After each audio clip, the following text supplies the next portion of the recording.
Ustadz, dalam kitab Syarah Kashfus Syubhat Syekh Ibnu Utsaimin disebutkan bahwa Nabi Nuh alaihissalam adalah rasul pertama dan malaikat Israel bukan penjabut nyawa, melainkan malaikat maut. Penjelasannya, Nabi Adam bukan nabi. Kata Syekh Ibnu Utsaimin, Ahlus Sunnah wal Jamaah sepakat jumhur ulama, semua nabi yang 25 itu nabi dan rasul. Karena di dalam Al-Quran itu disebutkan nabi-nabi dan rasul. Kenapa cuma Adam, Idris, Nuh, Saleh, Ilyas, Ilasa sampai 25? Karena hanya 25 nama itulah yang ada dalam Quran. Tapi itu bukan batasan, tapi itu sebagai example. Sepakat jumhur ulama bahwa nabi-nabi dan rasul adalah yang 25 itu.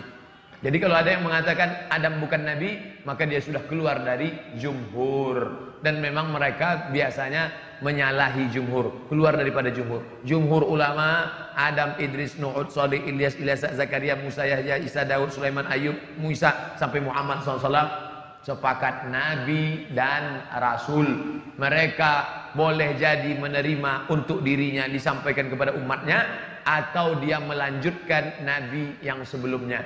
Maka Adam tidak diperselisihkan jumhur bahwa dia nabi dan rasul. Baca tulisan itu dalam buku-buku tauhid, karena tauhid itu objek kajiannya tentang 6: Allah, malaikat, nabi, hari kiamat, kiamat, takdir. Tentang nama malaikat tidak ada dalam hadis namanya Israel, tak ada. Lalu bagaimana dengan lagu bila Israel datang memanggil? Nama Israel itu bukan dari hadis Nabi. Nah, yang jadi masalah, bolehkah kita mengambil yang bukan dari hadis, mengambil dari kitab perjanjian lama? Maka jika dia tidak terkait tentang masalah Allah, masalah akidah, boleh. Contoh, Imam Ibnu Katsir yang ahli hadis dan ahli tafsir, yang punya tafsir Al-Quranil Azim tentang umur Nabi Ibrahim saat anaknya lahir. Umur Nabi Ibrahim 86 tahun ketika Ismail lahir. Itu bukan dari hadis. Dari mana dia ambil? Dari kitab perjanjian lama, dari riwayat-riwayat. Ini riwayat Israiliyat namanya. Israiliyat tidak boleh diambil kalau terkait dengan akidah. Tapi kalau terkait dengan kisah, terkait dengan historis, tak jadi masalah. Karena masalah Israiliyat terbagi 3. Yang pertama, yang terakhir masalah akidah. Nabi menyobek, disobek Nabi Taurat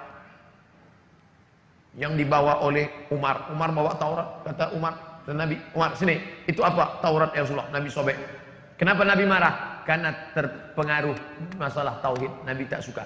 Tapi ada yang sifatnya masalah sejarah. Kalau masalah sejarah, maka boleh diambil selama tidak merusak akidah. Termasuklah masalah Israel ini. Maka dari dulu ulama banyak menulis. Lihatlah di kitab-kitab tafsir, ulama-ulama fiqh terpercaya pun menyebut dengan Israel.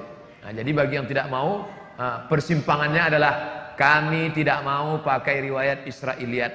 Harga mati. Yang satu mengatakan Israiliyat pun boleh dipakai kalau hanya dalam kasus masalah historis sejarah.